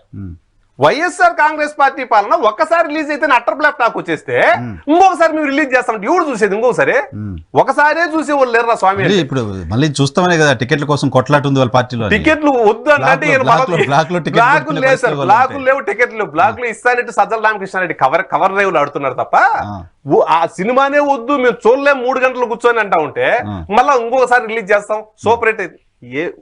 మీరంత స్ట్రాంగ్ గా ఉంటే, మీ కూటమి అంత స్ట్రాంగ్ గా ఉంటే, వైఎస్ఆర్ కాంగ్రెస్ పార్టీ వదిలేసిన అభ్యర్థుల్ని తీసుకునే ప్రయత్నం, దానికోసం వెయిట్ చేయడం ఎందుకు తెలుగుదేశం పార్టీకి? ఇప్పుడు మా లోకేష్ గారు మొన్న ఒక మాట చెప్పారు సార్, ఇంతవరకు ఏ రాజకీయ పార్టీ చెప్పలేదు అన్నమాట. ఏదో ఛానల్కి ఇంటర్వ్యూ ఇస్తూ, నేను ఎవరి మీద అయితే ఆరోపణలు చేశాను యువగలం యాత్రలో, వాళ్ళు ఎన్ని ప్రయత్నాలు ఏ రకంగా వచ్చి ప్రయత్నాలు చేసినా వాళ్ళు మా పార్టీలో చేర్చుకుని చెప్పారు. ఉండవల్లి శ్రీదేవి గారు పెంచేశారు ఆరోపణలు, మీరు చేయలేదండి. యువగలం చేయలేదు కానీ, యువగలంలో చేయలేదు కానీ 4 ఏళ్లుగా చాలా ఆరోపణలు చేశారు పైన. యువగలం యాత్రలో నేను ఎవరైతే ఆరోపణలు చేశానో వాళ్ళని నేను పార్టీలో చేర్చుకుని నేను సీట్ ఏమైనా చేర్చుకున్నా కూడా అని చెప్పి లోకేష్ గారు చెప్పారు. అట్లాంటి వాళ్ళు ఎవరు వస్తామని, అట్లాంటి వాళ్ళు మేము చేర్చుకుంటామంటే, ఇప్పుడు 3 రాజ్యసభలు 2 రాజ్యసభలు మేమే గెలుస్తాం. మేము చేర్చుకుంటామంటే 2 రాజ్యసభలు తెలుగుదేశం పార్టీ గెలుస్తుంది, రాసి పెట్టుకున్నాం. డోర్లు మూసుకొని ఉన్నారా? మాకు అవసరం లేదు, రాజ్యసభలు పోతే పని. అట్లాంటి అవినీతి పరులు మా పార్టీలోకి వద్దనుకుని గమనం. లేకపోతే 2 రాజ్యసభలు గెలిచేదానికి ఎంత స్ట్రెంత్ అవసరమో అంత స్ట్రెంత్ వచ్చేదానికి రెడీగా ఉన్నారు. 46 + 46 90 మంది కావాలి. 90 మంది కాదు సార్, ఇంకా ఎక్కువ కూడా వస్తారు. సీఎం మేనమామను అభ్యర్థిగా మార్చుకుంటాడంటే ఎవరు నమ్ముతారు సార్ సీఎం? ఇంకా అంటే మీరు అలా చూస్తున్నారు కోణం. ఆయన చెప్తుంది ఏంటంటే, గెలవరు అనే సమాచారం, ఎందుకు గెలవరు అనే సమాచారం ముఖ్యమంత్రి మేనమాననే మార్చేస్తాడు. కరెక్టే సార్. ఎందుకు గెలవకుండా పోయారు? అవినీతి చేశారు కదా, అవినీతి చేశారు. నువ్వు 4 సంవత్సరాలు కళ్ళు మూసుకొని వాళ్ళకి లైసెన్సులు ఇచ్చేసి దోచుకొని ప్రజల మాన ప్రాణ ధనాలు దోచుకొని ఈ రోజు మార్చేస్తే నీతి అయిపోతుందా? ఈ 5 సంవత్సరాల్లో కమలాపురం నియోజకవర్గంలో ప్రజలు పనిష్ చేయడానికంటే ముందే నాయకుడిగా నేనే పనిష్ చేస్తాను సార్. ఈ 5 సంవత్సరాలు నువ్వు రాజుగా ఉండే 5 సంవత్సరాల్లో వీళ్ళు చేసిన తప్పులకు ఆ నియోజకవర్గంలో పోయి ముక్కు నేలకు రాసి క్షమాపణ అడుగు, అప్పుడు మార్చు క్యాండిడేట్ చెప్తారు. ఎలక్షన్ క్యాంపెయిన్ లో చెప్పండి సార్, క్షమాపణ చెప్పి క్యాండిడేట్ మా ఓడు తప్పు చేశాడు, నన్ను క్షమించండి కమలాపురం ప్రజలారను, లేకపోతే ఎక్కడ మారిస్తే అక్కడ చిలకలూరుపేటకి వెళ్ళి నన్ను క్షమించండి, 5 ఏళ్ళు రజనీ గారు దోచుకున్నారు మొత్తం, నన్ను క్షమించండి, ఆమెను గుంటూరుకు పంపించి అక్కడ దోచుకోవడానికి ఇప్పుడు కొత్త అభ్యర్థి తెచ్చాడు, ఈయన ఆశీర్వదించండి, క్షమించమని అడిగి అడుగు. అడుగుతారా సార్? వాళ్ళు ఉంటారా అక్కడ? మీ దగ్గరికి వస్తారా చూడాలి కదా. మా దగ్గర మేము చేర్చుకునేదానికి అడిగలేం కదా సార్.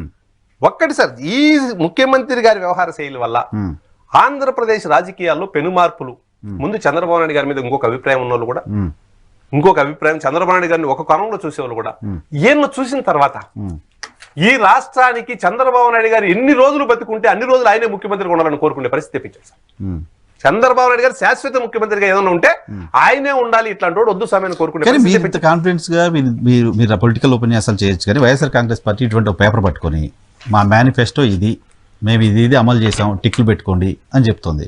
2014లో మీరు ఇచ్చిన మేనిఫెస్టోని మేము 2014లో ఈ మేనిఫెస్టో ఇచ్చాం, అమలు చేసామని జనాల దగ్గర పోగలే పరిస్థితిలో ఉన్నారా? ఒకటి సార్, తెలుగుదేశం పార్టీ నిన్న ఒక బుక్ రిలీజ్ చేశాం సార్. 735 హామీలు ఇచ్చాడు. 735 సార్, 109 అమలు చేశాడు. 35% హామీలే అమలు చేశాడు. ఆయన మేనిఫెస్టో ముందు పెట్టి మేము బుక్ రిలీజ్ చేశాం. 100% చేశాడు సార్. నోరు తెరిస్తే అబద్ధం సార్. మద్యపాన నిషేధంలో చెప్పినట్టు అబద్ధాలే. జగన్మోహన్ రెడ్డి అమలు చేయని కనబడుతుంది. సిపిఎస్, మద్యపాన నిషేధం సార్, ఇంకోటి ఏంటి, సిపిఎస్, మద్యపాన నిషేధం ప్రధానమైన హామీలుగా కనపడుతున్నాయి సార్. సార్, మద్య నిషేధం చేశాకే ఓట్లు అడుగుతా, 25 లక్షలు ఇల్లు కట్టిస్తా, జలయజ్ఞంలో అన్ని ప్రాజెక్టులు పూర్తి చేస్తా, రైతు భరోసాతో కేంద్ర ప్రభుత్వం సంబంధం లేకుండా 12. జగన్మోహన్ రెడ్డి చేయలేదు, ఫెయిల్ అయ్యాడు. As for you. అవును సార్. మీరు సక్సెస్ చూపించగలరా? 2014 చెప్పి చూపించు. మీ మేనిఫెస్టో లేకుండా దాచిపెట్టారంట. ఎందుకు దాచిపెట్టాం సార్? వెబ్సైట్ లో కనపడట్లేదు. వైకాపా వాళ్ళు అబద్ధాన్ని నిజమని నమ్మించడంలో వాళ్ళంత నిష్ణాతులు ఎవరు లేదు సార్. ఈ రోజు కూడా మీరు వైకాపాలో ఎవరైనా డిస్కషన్ పిలవండి, మేము 100% హామీలు చేసేసామంటారు. 96 చెప్తున్నారండి. నేను చెప్తున్నాను సార్, నేను లిస్టు చదువుతా. నేను లిస్టు 96% చేశాను. నేను లిస్టు చదువుతాను సార్. నవరత్నాలు ఇప్పుడు ఇవి 3 తప్ప, సిపిఎస్ రద్దు, మద్యపాన నిషేధం తప్ప ప్రధానమైన హామీల్లో ఏంటి అమలు చేయలేదు వాళ్ళ వల్ల? లిస్ట్ 25 లక్షలు ఇల్లు అన్నారు. 27 లక్షల మందికి ఇళ్ల పట్టాలు ఇచ్చారుగా. ఇల్లు కట్టిస్తామన్నారు. ఇప్పుడు ఇళ్ల పట్టాలు, ఆ ఇళ్ల పట్టాల గురించి చెప్తే అది పెద్ద ఇంకొక రోజు డిస్కషన్ పెట్టుకున్నాం సార్. ఇల్లు ఎన్ని కట్టించారంటే ఇప్పటికి 4,000, 5,000, 10,000 లోపు కట్టించుంటారు. రాష్ట్రం అంతా 10,000 లోపే సార్. 10,000 లోపే. మైనార్టీలు సార్, మైనారిటీ పేటెంట్ కదా వైకాపా, మా ఓటు ఉంటుంది కదా మైనార్టీలకి సార్. తెలుగుదేశం పార్టీ ఇమాం మౌజన్లకు శాలరీ గౌరవ వేతనం ఇచ్చాం సార్. మసీదుల మరమ్మతులకు డబ్బులు ఇచ్చాం సార్. దుల్హాన్ పథకం కింద 50,000 డబ్బులు ఇచ్చాం సార్. ఎవరు పెళ్లిళ్ళు చేసుకుంటాం. ఎమ్మెల్యేలు, ఎమ్మెల్సీలు ఎన్ని ఇచ్చారు సార్? అది కూడా చెప్తున్నాను సార్. రాజకీయ ప్రాతినిధ్యంతో పాటు ఇది కూడా చెప్తున్నాను. దుల్హాన్ కింద 50,000 డబ్బులు ఇచ్చాం సార్. మసీదులకు మరమ్మతులకు డబ్బులు ఇచ్చాం సార్. అదే విధంగా పండగ రంజాన్ తోఫా కానుకలు ఇచ్చాం సార్. 50,000 ఏం సరిపోతాయి లక్షిస్తా అన్నాడు sir. Jaganmohan Reddy public meeting లో 50,000 ఏం సరిపోతాయి లక్షిస్తా అన్నాడు సార్. 5,000 7,000 తెలుగుదేశం పార్టీ ఇమాములకు మౌజన్లకు శాలరీ ఇస్తా ఉంటే 10,000 15,000 చేస్తానన్నాడు సార్. చేయలేదు ఇంకా ఆ 5,000 7,000 కూడా ఇట్లేదు సార్. ఇవ్వట్లేదు. 5,000 7,000 కూడా 6 నెలలకు సంవత్సరానికి ఒకసారి ఎప్పుడైనా వీలైతే డబ్బులు ఇస్తున్నారు సార్. నెలల్లో ఇవ్వట్లే వాళ్ళకి సార్. 1,00,000 చేస్తానన్నాడు కదా సార్. మొత్తం రాష్ట్రం అంతా 1,000 మందికి కూడా ఇప్పటి వరకు వెళ్ళలేదు సార్. 1,000 మందికి 1,50,000 1,00,000 చేశారు, బట్ ఎక్కువ మందికి 6 నెలల ముందు చేశాడు సార్. 6 నెలల ముందు 1,00,000 పెంచారు. అంతవరకు పథకమే లేదు. దాంట్లో 1,00,000 నిబంధనలు పెట్టారు. 1,00,000 నిబంధనలు పెట్టారు. హజ్ యాత్రకు మేము సబ్సిడీ పైన పంపించేవాళ్ళం సార్. హజ్ యాత్రకి ₹1 సహాయం చేయట్లేదు సార్. హజ్ యాత్రకు పోయే పేద ముస్లింలకి ఇల్లు ఏం చేశారు, మేమేం చేసాం సార్. ఒక ఎమ్మెల్సీ నువ్వు ఇచ్చావు, ఒక డిప్యూటీ సీఎం ఇచ్చావు అనుకున్నాం. ఇచ్చావు సార్. ఒక డిప్యూటీ సీఎం తో పేద ప్రజల మైనార్టీలు బతుకులు మారతాయా? మైనార్టీ కార్పొరేషన్ మీద వస్తుంది కదా, ఒకరికి ఇస్తే మైనార్టీలకు అందరికీ ఆత్మగౌరవం వస్తుంది సార్. మేము కూడా కౌన్సిల్ చైర్మన్ చేశాం సార్. డిప్యూటీ సీఎం కంటే ఎక్కువ ప్రోటోకాల్ ఉంటే కౌన్సిల్ చైర్మన్ చేశాం మేము. కౌన్సిల్ చైర్మన్ చేశాం. ఎమ్మెల్సీ ఇచ్చాను, ఎస్సీ ఎస్టీ బీసీ దళితులందరికీ ఎక్కువ పెద్ద డిస్కషన్. అది పెద్ద డిస్కషన్ సార్. నేనేమంటున్నా, అన్ని అబద్ధాలే. ఏ వర్గాన్ని ఏం న్యాయం చేయలేదు సార్. అన్ని అబద్ధాలు చెప్పేస్తారు అంతే మైక్ ముందు. కాదు ఇప్పుడు ఇది రెడ్ బుక్ లో ఇంకెవరెవరి పేర్లు ఉన్నాయి? 2 నిమిషాలు మాట్లాడి క్లోజ్ చేద్దాం. రెడ్ బుక్ లో రోజా గారి పేరు కూడా ఉందా? అది ఎవరెవరి పేర్లు ఉన్నాయి? లోకేష్ గారు తెలుసు సార్. పక్కనే ఉంది, తెలియదు సార్. తప్పకుండా తప్పు చేసిన ప్రతి ఒక్కరి పేరు ఉంటుంది సార్. దాంట్లో నో డిస్ప్యూట్. నిన్నేదో ఎగిరెగిరి పడుతున్నారు సార్. ఎవరు? ఏపీసీఐడి కోర్టుకు పోయారు, బెదిరిస్తున్నాడు. రఘురామరెడ్డి బెదిరించాడు, సీతారామన్ బెదిరించినాడు. రఘురామరెడ్డి సీతారామన్ పేర్లు ఉన్నాయని ఏపీసీఐడికి ఎవరు చెప్పారు సార్? కలగన్నారా? కళ్ళకి వచ్చాడా? 164 స్టేట్మెంట్ ఇచ్చిన అధికారుల సంగతి ఏంటో కూడా చూద్దామన్నారు ఆయన. కాదు సార్, స్టేట్మెంట్ ఇచ్చిన వాళ్ళు బెదిరించడమే కదా అనేది సిఐడి క్లెయిమ్. అదే సార్. ఎవరు తప్పు చేసిన అధికారులు వాళ్ళు భయపడుతున్నారు. తప్పకుండా మీరు భయపడండి. మీరు భయపడినా కోర్టులకు వినా వాంగ్మూలం ఇచ్చిన అధికారులు అన్నారు. ఆ కేసులకు సంబంధించి వాంగ్మూలం ఒక కేసు కాదు కదా సార్. ఆంధ్రప్రదేశ్ లో ఇది ఒకటే కదా కదా, చాలా కేసులు ఉన్నాయి. చాలా మంది వాంగ్మూలాలు ఇచ్చారు. వాంగ్మూలం ఇచ్చిన సాక్షి కదా, సాక్షిని బెదిరించడం కదా అది. ఈ ఒక్క కేసుకు సంబంధించి వాంగ్మూలం ఇచ్చిన వాళ్ళు కాదు సార్. అనేక కేసులు ఉన్నాయి. ఇప్పుడు మా దగ్గర ఉంది సార్. పుంగనూరులో గానీ అంగల్లో గానీ కేసులు. ఎక్కడ కేసు కావాలన్నా విక్టిమ్ పెట్టట్లే కేసు. పోలీసే విక్టిమ్ అవుతాడు. పోలీసుల పైన దాడి జరిగినప్పుడు వాళ్ళే విక్టిమ్ కదా. ఎక్కడంటే కన్నే పోయింది కదండి. ఒక పోలీసు పోయింది. అంగల్లో ఎందుకు పోయింది? పుంగనూరులో పోయింది. అంగళ్ళు నాకు తెలియదు, మీరు చెప్తుంది. అవును సార్, అంగళ్ళు సార్. అంగళ్ళు పుంగనూరు సార్. గవర్నమెంట్ ఏం చేస్తుంది సార్? రెండింటిని కలిపేస్తాను సార్. అంగళ్ళను పుంగనూరు రెండు సపరేట్ ఇష్యూలు అవి. రెండు కలుపుతాను. Okay sir. ఇప్పుడు బెదిరించడం కదా నారా లోకేష్ గారు ఎందుకు బెదిరిస్తాడు సార్? తప్పు చేస్తే శిక్షిస్తామంటాడు. బెదిరింపు ఎందుకు అవుతుంది సార్? సూర్యప్రకాష్ తప్పు చేశాడు సార్, శిక్షించారు. కోర్టు అదే కదా చేస్తుంది. కోర్టు దగ్గర పోయింది, కోర్టులో స్టేట్మెంట్ తీసుకున్నారు, సాక్ష్యం చెప్పారు. అది ప్రొసీజర్ తప్పు సార్. ఓకే, సిఐడి ఏపీసీఐడి బ్రహ్మాండంగా వర్క్ చేస్తున్నారు. ఆంధ్రప్రదేశ్ సిఐడి చేస్తుందో లేదు వదిలేయండి. కోర్టు దగ్గర కోర్టు కూడా తప్పుదారి పట్టిస్తారు కదా వీళ్ళు. ఏం చెప్తారు?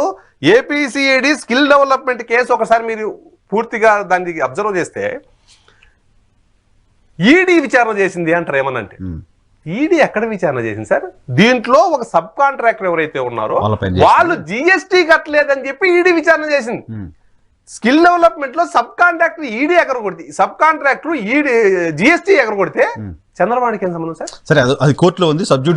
నేనేం చెప్తున్నాను సార్, వీళ్ళు ఏపీసీఐడి వితండవాదన. మీరు అధికార పార్టీకి సంబంధించిన నాయకుల పేర్లు రాయడం వేరు, అధికారులు సాక్ష్యం చెప్పిన అధికారులు కూడా పేర్లు కూడా ఉన్నాయి. ఐపీఎస్లు ఐఏఎస్లు భారత రాజ్యాంగం అమలు చేయాల్సిన బాధ్యత రాజకీయ నాయకుల కంటే ఎక్కువ ఐఏఎస్లకు ఐపీఎస్లకు ఉంది. మీ బాధ్యతది. రాజకీయ నాయకుడు చెప్పినట్టు తల ఆడించడం ఐఏఎస్ ఐపీఎస్ గా మీ బాధ్యత కాదు. కాబట్టి మీరు వాళ్ళు చెప్పినట్టు తలాడించి సాక్షాత్తు 14 సంవత్సరాలు ముఖ్యమంత్రిగా ఉండి ఆంధ్రప్రదేశ్ లో ప్రస్తుతం ప్రతిపక్ష నేతగా ఉండి ఎన్ఎస్సీ ప్రొటెక్ట్ గా ఉండే చంద్రబాబు నాయుడు గారు ఆయన సొంత నియోజకవర్గానికి పోతా ఉంటే ఆపితే ఏం చేయాలి సార్? ఎస్పీ గారిని ఏమంటారు సార్? ఎస్పీ గారిని ఎన్ఎస్సీ ప్రొటెక్ట్ గా ఉండే ఆయన రోడ్డు మీదకి వస్తా అంటే పర్యటనలకు వైకాపాలు గంటల తరబడి ధర్నా చేస్తా అంటే కళ్ళు మూసుకొని ఉంటే ఆ వ్యవస్థను ఏమంటారు సార్? మీ బాధ్యత మీరు చేస్తున్నారా? ఈ అధికారులు కాబట్టి వాళ్ళ పేర్లు రాస్తారు. 100% సార్. డౌట్ ఏముంది సార్? Judicial enquiry. తప్పు చేశామని తెలిస్తే అరెస్ట్ చేస్తారు. తప్పేముంది సార్? ఎవరైనా తప్పే కదా. బ్లాక్ మెయిల్ కాదు సార్. మీ విధులు బాగా చేయండి అని చెప్పడం.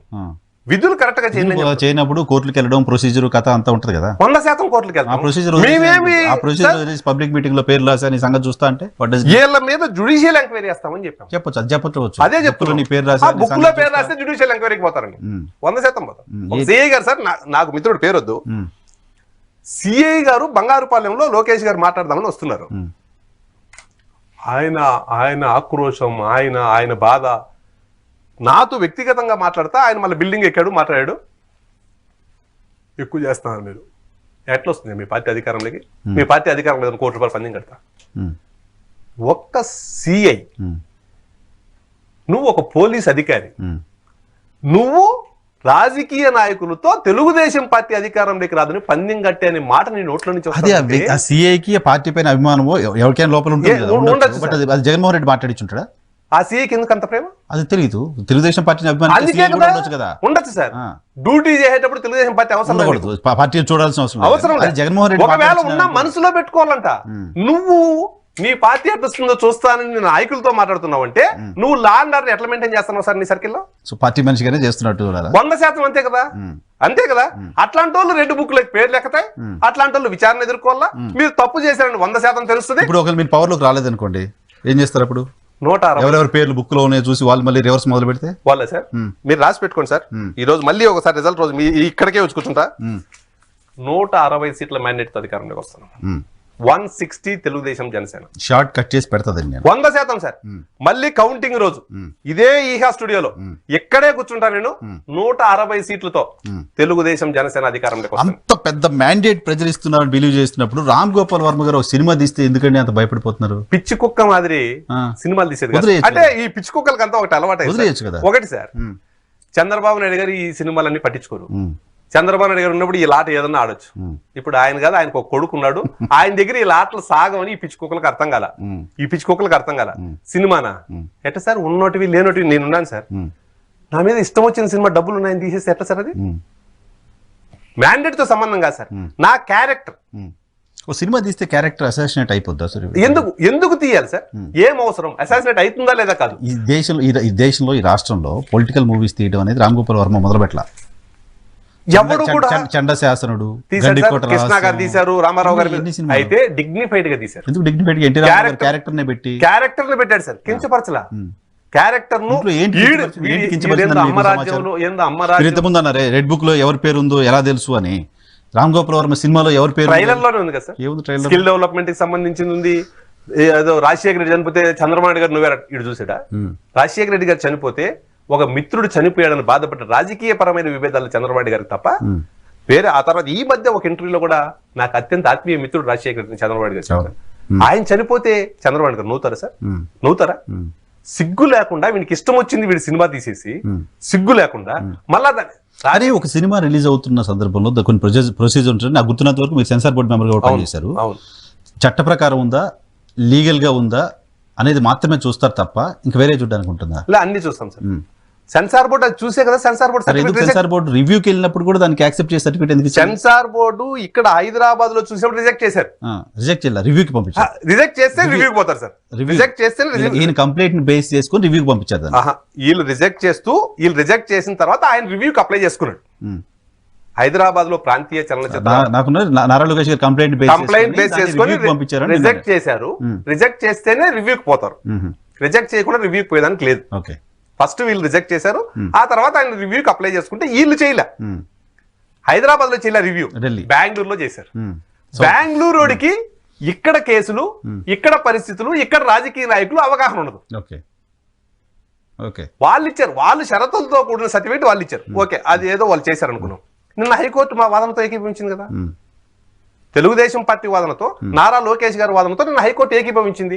ఏకీభవించే సెన్సార్ సర్టిఫికేట్ రద్దు చేసింది, సస్పెండ్ చేసింది తాత్కాలికంగా 3 వీక్స్ రద్దు చేసింది. అది నడుస్తుంది ఇంకా.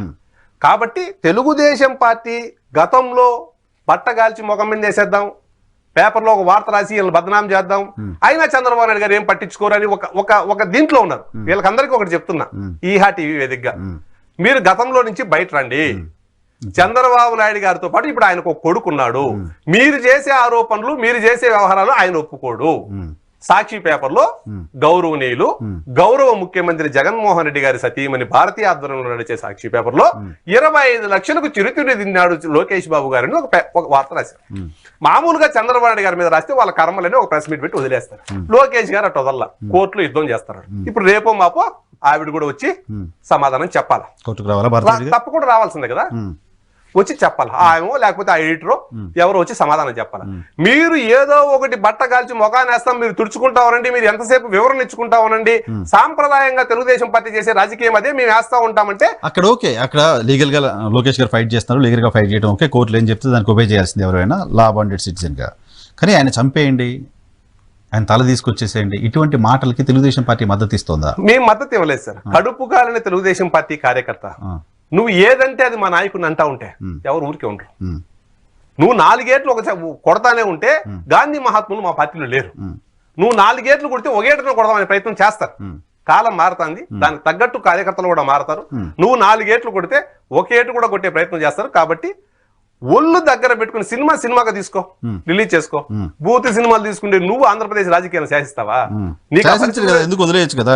ఎందుకు మా క్యారెక్టర్ ని ఇచ్చేస్తాంటే మేము ఎందుకు వదులుతాం? ఇప్పుడు మేము చెప్పిన వాదనే కదా సార్ కోర్టు కూడా ఏకీభవించింది మా వాదనతో. నిన్ననే కోర్టు మా వాదనతో ఏకీభవించిందంటే రామ్ గోపాల్ వర్మ తీసిన సినిమా తప్పని కోర్టు కూడా చెప్పింది కదా. మా వాదనతో ఏకీభవించిందంటే అదే కదా సార్ అర్థం. సో ఆయన మళ్ళీ లీగల్గా ఫైట్ చేస్తున్నారు. చూద్దాం. చివరిగా కంక్లూడ్ చేస్తూ మీ జిల్లా పరిస్థితి ఏంటి? మీ జిల్లాలో తెలుగుదేశం పార్టీకి ఎప్పుడు పెద్ద వేవ్ వచ్చిన సందర్భంగా కూడా కాంగ్రెస్ పార్టీకే మెజారిటీ వస్తూ ఉంది. పోయిన ఎన్నికల్లో అంతకుముందు మీరు అధికారంలో ఉన్నప్పుడు కూడా వైసీపీకే ఎక్కువ సీట్లు వస్తున్నాయి. ఈసారి ఏంటి పరిస్థితి?